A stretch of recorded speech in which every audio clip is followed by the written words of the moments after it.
So Make-ine is out, and it has already surpassed the expectations I had for it. I remember seeing the announcement for the show on Twitter, and I couldn't help but hold in my excitement, because oftentimes we don't get things like this.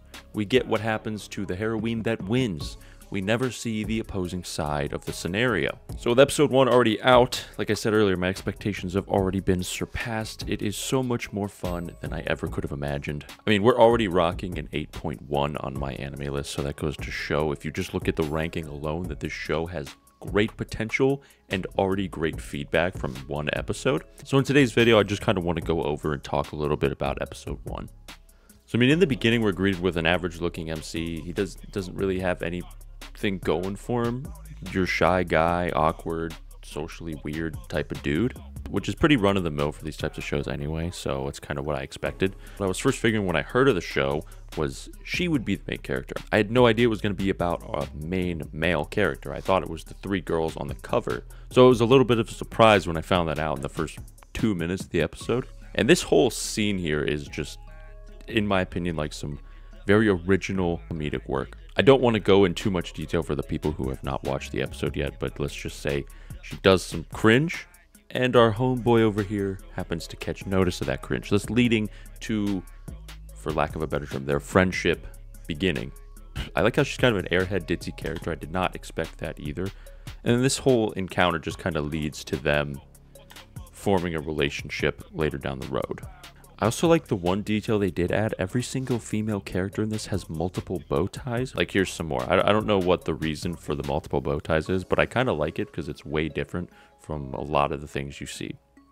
So later in the show, we just get introduced to a couple other characters, mainly the one that Anna lost to, which is her best friend, ironically. And she has to continuously hang out with her and act like nothing is wrong.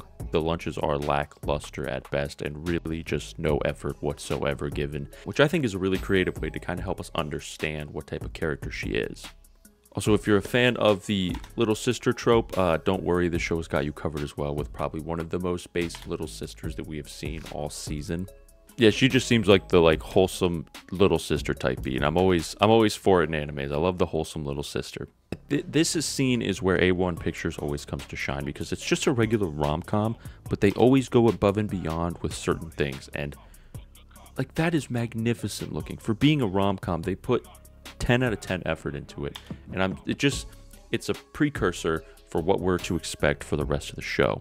I mean, everything just looks fantastic in the scene, from the hair movements to the lens glare to the angles on the camera. It just looks phenomenal, and it's just, like I said, a precursor for what we're to expect with this type of show. So not only is it hilarious, but it's also animated in an extremely beautiful manner. I mean, overall so far, I think an 8.1 is a completely fair ranking for this type of show. I'm like super excited for the rest of this. Like I said, it was one of the ones I was so excited for when I saw the announcement on Twitter. So if I was to rate this episode, I'd probably give it like a 9 out of 10 so far.